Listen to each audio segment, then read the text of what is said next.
everyone, welcome back to our channel Billion Education where we aim to reach and teach billion population. So guys, chapter 2 का आपके psychology का ये part है, last वाला part.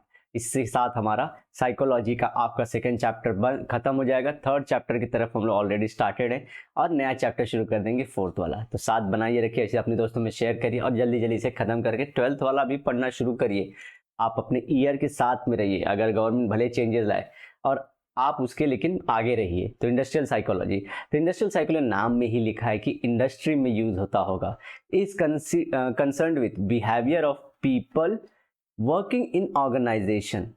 तो ये पर्टिकुलरली हर जगह नहीं देखता। जैसे कि समझिए कोई कंपनी में काम कर रहे हैं वर्कर्स, ठीक है, तो ये एज अ वर्कर कैसे इनकी साइकोलॉजी है। तो थोड़ा अगर समझिए इसका ये कोई आदमी है, ये कंपनी में जाता है तो इसकी साइकोलॉजी ठीक नहीं चल रही है, काम में प्रोडक्टिविटी नहीं निकल रही है।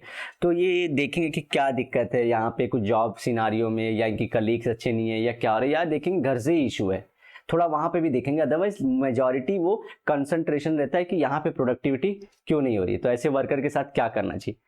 मोस्ट वाली निकाल ही देते हैं, ज़्यादा सोचते हैं नहीं, ये तो हम पढ़ने के लिए पढ़ रहे हैं। ये बड़े बड़े कंपनियों में जैसे कि गूगल में हो गया, यूट्यूब में हो गया, वहाँ पे काम आता है। ये आप छोटी इंडस्ट्री में मत सोचिए। हमारे बांगड़ी बनाने वाली, पटाखे बना ले, वहाँ पे साइकोलॉजिस्ट खुद नहीं, कुछ नहीं काम में आएंगे। They play important role in selection and placement of employees. तो वहीं पे देखिए कॉर्पोरेट स्ट्रक्चर। तो ये आप, एक तो ये हुआ, दूसरा इंटरव्यू लेवल पे ही वो लोग आपको टेस्टिंग कर लेते हैं कि कैसा लग रहा है आपको, कैसा लग रहा है कंपनी के साथ में। जनरली कोई ना कोई आप लोग इंटरव्यू फिर सीखे रहेंगे, व्हाट्स योर एम्बिशन। कोई भी आजकल जो भी कॉर्पोरेट है, तो why do you want to join the our team और आवर कंपनी। उसके बाद बताइए, कोई भी चाहे एजुकेशन प्लेटफॉर्म रहे, चाहे कोई वर्किंग कंपनी अच्छी खासी रहे, वहाँ पे सबको ये पूछते हैं क्यों ज्वाइन करना चाहते हैं, पिछली जॉब में क्या हुआ था और आगे आपकी एक्सपेक्टेशन क्या है। बहुत सारी इसी के अराउंड घूमता है। और motivation, job satisfaction, appraisal, grievances, तो ये सब कुछ इसमें से कंपनी के अंदर की चीज़ें और कुछ उससे पहले की इंटरव्यू राउंड की हैं। They help to enhance motivation, group morale, leadership skill among the employees. तो एचआर मालूम है, एचआर बोलते हैं ह्यूमन रिसोर्स मैनेजर। यही मिलके काम करते हैं साइकोलॉजी के, और कभी कभी तो यही लोग जो रहते हैं साइकोलॉजिस्ट भी रहते हैं।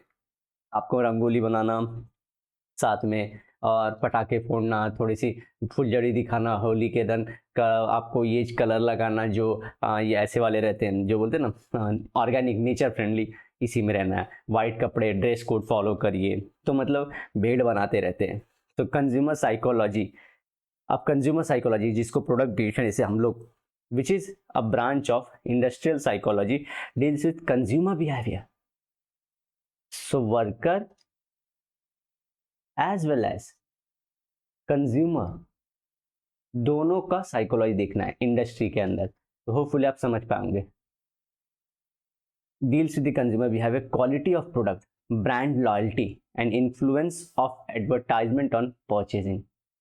तो एड्स होता है, जैसे कि एड्स आजकल आप लोग देख रहे होंगे। मेक श्योर कि आप जरूर ये बात को बताएं, जैसे कि अपना अमेजॉन लिख रहे हैं आजकल, अपना अमेजॉन। ये अमेजॉन अपना कब से हो गया यार? ये मैं देख के शॉक हो जाता हूँ। मैं एक्चुअली आप लोगों को बता नहीं रहूँगा, लेकिन बताऊँ एक वीडियो में, लेकिन मैं ऐड देखते ही या तो उसका वॉल्यूम कम कर या खुद की आंखें बंद कर देता। अगर ईयरफोन डाल रहा तुरंत उसको निकाल दूंगा। क्योंकि क्या रहता है, जो एडवर्टाइजमेंट्स रहते हैं उनका प्राइमरी रोल क्या होता है, वो आपको एक्चुअली प्रोडक्ट बिकवाना नहीं चाहते, अवेयर करना चाहते हैं। जैसे मैंने बताया था मेक माई ट्रिप, अमेजॉन, ये सब चीज़ें, ताकि नेक्स्ट टाइम अगर आपको कुछ खरीदना भी ना, फ्यूचर में कोई ज़रूरत पड़े तो आप इन्हीं के पास जाओ, क्योंकि इनकी एडवर्टाइजमेंट बड़ा ये देते हैं, डिस्काउंट देते हैं, इनकी क्वालिटी अच्छी रहती है यार। और वहीं पे कुछ लड़के स्टार्टअप शुरू किए होंगे, इंजीनियर्स होंगे, डॉक्टर्स होंगे, लेकिन आप उनके प्रोडक्ट को नहीं कर दोगे क्योंकि ये कौन सी नई कंपनी है। उनकी वेबसाइट इतनी अच्छी नहीं दिखेगी, उनका सब जो रहेगा थोड़ा स्लो रहेगा, क्योंकि गूगल को ये लोग पैसा दिए रहते हैं। मेक माई ट्रिप और ये सब वाले, तो इनकी स्पीड थोड़ी ज़्यादा रहती है, इनका एक्सपीरियंस अच्छा करके देते हैं, ये सब सर्विसेज रहती हैं। इसलिए स्टार्टअप को सबसे लड़ना होता है।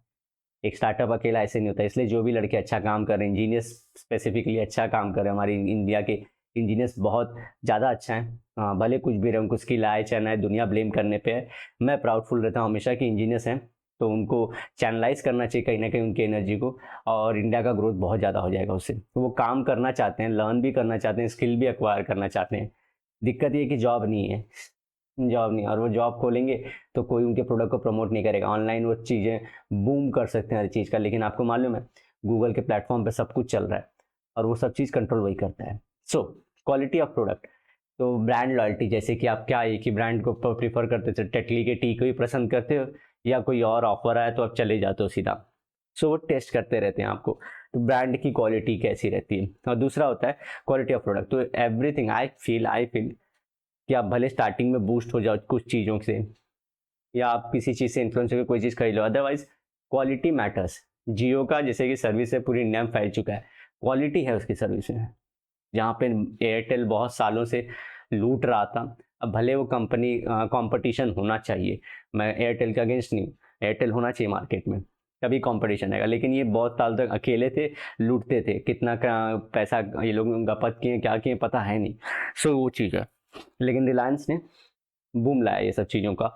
तो क्वालिटी है, चाहे एजुकेशन हो, चाहे आप कोई भी चीज़ रहो, कोई भी चीज़ में देखना quality will always be a deciding factor. तो ये सब सारी चीज़ें भी पता करते हैं, ठीक है। तो ये सब चीज़ आपको याद रखना है। Now we have seen the various branches of psychology, you may have got some idea about the fields and also possible opportunities for the higher studies and employment, कि आपको क्या पढ़ना है 12th के बाद अगर आप साइकोलॉजी में करियर देख रहे हो तो। Let us now look how we could use psychology for our own betterment. दो चीज़ तो अब गवर्नमेंट की बुकों में कॉमन हो गया है।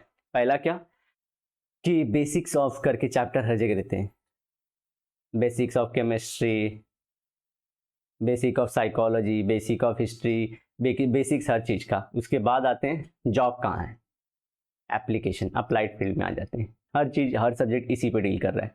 तो यहाँ पे देखिए ये सब मैंने डिस्क्रिप्शन ये सब बता दिया, ये ऑलरेडी हमने डिस्कस कर लिया है।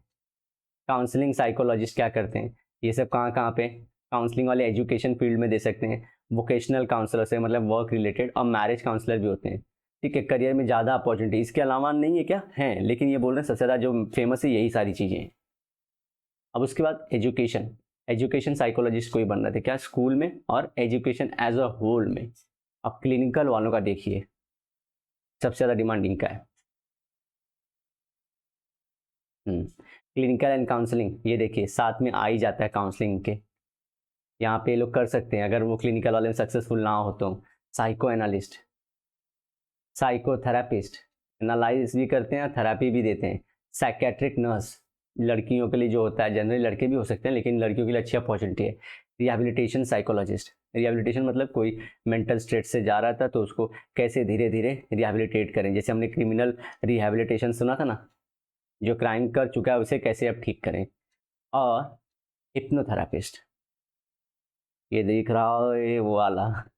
इंडस्ट्रियल एंड ऑर्गेनाइजेशनल साइकोलॉजी, ये कोई यहाँ पे कर रहा है तो यहाँ पे क्या क्या कर सकता है, ऑर्गेनाइजेशनल की पूरे कंपनी के लेवल पे क्या क्या होना चाहिए। भले ही अपने अपॉइंटी को भेज देते हैं कि जाके इनको इंटरव्यूअर्स को भेज देते हैं कि जाके देखिए उनको क्या क्या करना है, क्या क्या उनको चाहिए, एक बेसिक क्राइटेरिया यही बता देते हैं एक पर्सन की, देखो हमको मेन यही करना है कंपनी के पॉलिसी के अकॉर्डिंग, और ये लोग फॉलो करते हैं जब इंटरव्यू लेते हैं। कंज्यूमर साइकोलॉजिस्ट पता है ना हमारे एंड से, और एक सेलर के एंड से होता है। और अर्गोनॉमिस्ट, अर्गोनॉमिक्स अच्छी चीज़ है, ह्यूमन एक्सेसिबल टूल्स मेकिंग। सो जैसे कि अगर हम लोग को रहेगा कि ऐसे ऐसे टूल्स बनाए जिससे कि हम लोग एक्सेस कर पाएँ ह्यूमंस, तो वो सब चीज़ इवॉल्व करते रहना और इंटरैक्शन के फेसेस बना के रखना, तो वो सारी चीज़ें। और ये तो आप लोग पढ़ रहोगे ना कि आप लोग मोबाइल फीचर में ये फीचर भी आते हैं। अर्गोनॉमिस्ट एक्चुअली नॉमिस्ट आते हैं तो एक ये फील्ड है जो पर्सन रहते हैं, लेकिन जब क्राइटेरिया देखते हैं हम लोग जो मोबाइल की देते हैं कि इसकी कितनी है, तो वहाँ पे वो चीज़ भी मैटर कर जाती है। सोशल साइकोलॉजी, सोशल साइकोलॉजी मतलब जहाँ पे हम लोग सोसाइटी के बिहेवियर, सोसाइटी की लुक हमारे टूवर्ड्स और ये हमारी लुक उनकी टूवर्ड्स, ये सब जानते हैं। तो पब्लिक रिलेशन ऑफर करता है, सोशल वेलफेयर और लेबर वेलफेयर। तो इसे आप PSL करके भी याद कर सकते हो, चीट कोड बना सकते हो आप लोग कि किसका किसका पब्लिक रिलेशन हुआ, सोशल वेलफेयर और labour welfare officers. Sports psychology, sport counsellor रहेंगे हर जगह। ये हमने पढ़ा है, ये सब तो हमने पढ़ लिया, ये इसी का चार्ट है। जो हमने नहीं पढ़ा था वो था मिलिट्री वाला, कि मिलिट्री साइकोलॉजी क्या करते हैं। आर्मी मेंटल हेल्थ स्पेशलिस्ट, कि आर्मी वालों को अगर दिन भर स्ट्रेस में रहते हैं तो उनको कैसे रिलैक्स करवाना। उनके में ईजी रहती हैं, वो ईजिली मान जाते हैं, उनको बहुत ज़्यादा ज़रूरत नहीं पड़ती। जैसे कि उनको थोड़ा सा कोई गेम खिलवा देते हैं, फिर अपने रिलेटिव से मिल लेते हैं तो वो खुश हो जाते हैं, और ऐसी छोटी मोटी चीज़ें करते रहते हैं। जहाँ पे ग्रुप पार्टिसिपेशन हो, कुछ एक दिन खाना बना लो मिल के एक दिन, ऐसी ऑफ सर्विस रहती है उनकी। आर्मी साइकोलॉजी ऑफ रहती है, मतलब एकदम नहीं छूटते रहते, लेकिन एंजॉय करना है। खाना जब बन रहा है, एक कोई बनाता उस दिन कोई और बनाएगा, तो इस टर्म में आर्मी साइकोलॉजिस्ट की पूरी आर्मी के लिए, मतलब ठीक है। नेवी साइकोलॉजिस्ट तो पूरी नेवी के लिए ही रहेंगे। एयरफोर्स साइकोलॉजिस्ट, एयरफोर्स वाले साइकोलॉजिस्ट मतलब एयर में क्या क्या दिक्कत, उनको क्या प्रॉब्लम हो सकती है, पानी वालों को क्या हो सकता है, जमीन वालों को क्या हो सकता है। और मरीन साइकोलॉजिस्ट, मरीन मतलब ये पूरे के पूरे समुद्र के ऊपर, नेवी क्या चलती है, ऊपर चलती है, मरीन वाले नीचे भी काम, जैसे कि जो हमारे सबमरीन्स हैं, सबमरीन जिसे पनडुब्बी बोलते हैं, जो उसके नीचे, तो ये उसमें बहुत दिनों तक अंदर रहना पड़ता है, और वहाँ पे जो ही वो ही रह सकता है जिस साइकोलॉजिकली स्टेबल हो। अदरवाइज इतनी सी जगह रहती है, जब आपको ऐसे ऐसे जानना होता है, आप लोगों ने देखा भी रहेगा गाजी मूवी, गाजी मूवी, ये सब सीन्स हैं, तो आप लोग देखे रहेंगे कितने कंडेंस फॉर्म में रहना पड़ता है। इवन बहुत सारे मार्वल मूवी में भी दिखते हैं कि वो लोग कैसे जाते हैं टेढ़े हो के, बहुत कम एक्सेस रहता है तो वहाँ पे। तो आप लोग ये पूरा का पूरा समझ में आ चुका होगा। चाइल्ड साइकोलॉजी का देखें हम लोग कि कहाँ के, women and child development, remand home superintendent, remand home मतलब कि अगर बच्चा कोई बिगड़ गया है और उसको रिहैबिलिटेशन में डाले हैं, तो वहाँ पे साइकोलॉजिस्ट बिठाना चाहिए, जो बच्चे को जो बिगड़ा बच्चा उसे ठीक करे, जो शांत बच्चा उसको भी ठीक है, जो कुछ नहीं बोला सबको ठीक करना है, तो रिहैबिलिटेशन उनके लिए हाउस होता है। लेकिन हमारे जो सेंटर्स हैं रिहैबिलिटेशन के, वहाँ पे कोई साइकोलॉजिस्ट नहीं होता। जल्दी हम लोग देखें कि बिहार जैसी जगहों पे, कोई भी जगहों पे देखा कि हमने उनका ज़्यादा से ज़्यादा एक्सप्लॉइटेशन होता हुआ पाया गया है। अब रिहैबिलिटेशन मतलब फिर से आप लोगों को बता दिया हूँ कि कोई कुछ कर चुका है, जैसे कि लॉस हो चुका है, जो भी पर्पस था वो काम हो चुका है, उसके बाद उसे कैसे ट्रैक पे लाना है, समझ गए आप लोग, तो वो चीज़ को है। स्पेशल एजुकेटर, बच्चा फेल हो चुका है तो स्पेशल एजुकेटर बन सकते हैं इसमें, कि बच्चों को या पूरे स्कूल को कैसे ये लोग वापस से अच्छे से पास करवा सकते हैं। रिहैबिलिटेशन साइकोलॉजिस्ट, जिसके बचपन में कुछ ट्रॉमा हुआ हो, कैसे उसे वापस लाएं नॉर्मल लाइफ में। Disaster management rehabilitation officer, disaster management मतलब जैसे अर्थक्वेक आता है, तो अर्थक्वेक में बड़ा बड़ा चीज़ गिरते हुए देखते हैं वो लोग, फैमिली, घर और अपने काम के जगह ही सबको नुकसान होते देखे हैं, तो पूरे के मान दो, तो ये सकम हो जाते हैं। जैसे उत्तराखंड में जब केदारनाथ में फ्लड आया था, तो बहुत ज़्यादा नुकसान हुआ था, लोग के जॉब नहीं थे। और ऐसे जैसे अभी कोरोना में जो हुआ है, सुसाइड के केसेस बहुत हो गए हैं, क्योंकि मनी अर्निंग सोर्स नहीं है और प्रेशर बहुत बनते जा रहा है। एक्चुअली मनी से रिलेटेड ज़्यादा जो फियर का एटमॉस्फेयर बना के रखा गया था, और होपलेसनेस, पूरी होपलेसनेस सोसाइटी को दिखाई गया, ऐसा माहौल दिखाया गया कि पूरा का पूरा ये एक बहुत बेकार चीज़ थी जो इंडिया के साथ हुई है। ठीक है, क्यों मतलब अभी भी तो है ना हर जगह, कुछ तो वैक्सीन किसी ने लिया नहीं, तो ये समझ रहे हैं आप, 6 महीने पहले 7 महीने पहले वो चीज़ तभी भी थी अभी भी थी, कंट्रोल कैसे हो गई, मतलब वैक्सीन के बिना तो होने ही नहीं वाली थी ना, तो हम लोग थे, मास्क तो हम वैसे ही पहन सकते थे, अभी भी घूम रहे रोड रोड पे लोग, तो वैसी कुछ चीज़ें नहीं है उसमें हो सकता है। दूसरी चीज़, कोरोना काले विपरीत बुद्धि हो गया, जैसे बोलते हैं ना विनाश काले विपरीत बुद्धि, कोरोना काले विपरीत बुद्धि हो गई, लोगों में लड़ाई झगड़े बहुत हुए। न्यूज़ आए कि अब हस्बैंड वाइफ घर पे रह रहे थे, तो जैसे विलेज एरिया और जहाँ पे स्ट्रेस बिल्डअप हो रहा था, तो डोमेस्टिक वायलेंस भी हुए, बच्चों पे भी और वाइफ पे भी, तो ऐसी सारी चीज़ें फैली। तो ये सब चीज़ों के लिए रिहैबिलिटेशन, तो कोरोना के लिए भी एक स्पेशल टास्क फोर्स शुरू करना चाहिए, जल्दी गवर्नमेंट लेके भी आ जाएगी। तो इसी के साथ हमारा चैप्टर कंप्लीट होता है। अब हम चलेंगे नेक्स्ट, हमारे थर्ड चैप्टर जो हमने ऑलरेडी स्टार्ट कर दिया, सेल्फ वाला, तो इसका हमने पार्ट शुरू ही करके रखा है। इसमें मैंने डेफिनेशन भी आप लोगों को दे दिए थे, होपफुली आप वो वीडियो फॉलो कर रहे होंगे। इसके बाद हम लोग चौथा पार्ट शुरू कर देंगे, और वो जल्दी हम लोग जो रहेगा साइकोलॉजी, आप लोग देख रहे हैं हम लोग 30 पेज तक पहुँच चुके हैं। 30 इन द सेंस ये PDF की फाइल 30 और नियरली 110 हैं। तो और ये चैप्टर का हम लोग अगर थोड़ा और पार्ट कवर कर लेंगे दोनों, 60-70 हमारा हो जाएगा, क्योंकि क्वेश्चन आंसर के भी रहते हैं ना साथ में, तो चौथे चैप्टर का, और उसके एंड में ग्लॉसरी रहती है। तो ये सब देख के आपका चैप्टर नियरली खत्म होने के टूवर्ड्स हैं। जो अगर देखेंगे तो ऐसे आपके जून से कॉलेज शुरू होता है, दिसंबर आने तक 6 महीने हो जाते हैं, तो आपका एक टर्म्स आ जाता है, एक टर्मिनल्स, तो एक टर्मिनल हाफ सिलेबस आता है। तो हम लोग कोशिश करेंगे दिसंबर एंड तक हाफ सिलेबस आपका खत्म हो जाए, और उसके बाद का सिलेबस मार्च और फेब तक खत्म कर देंगे।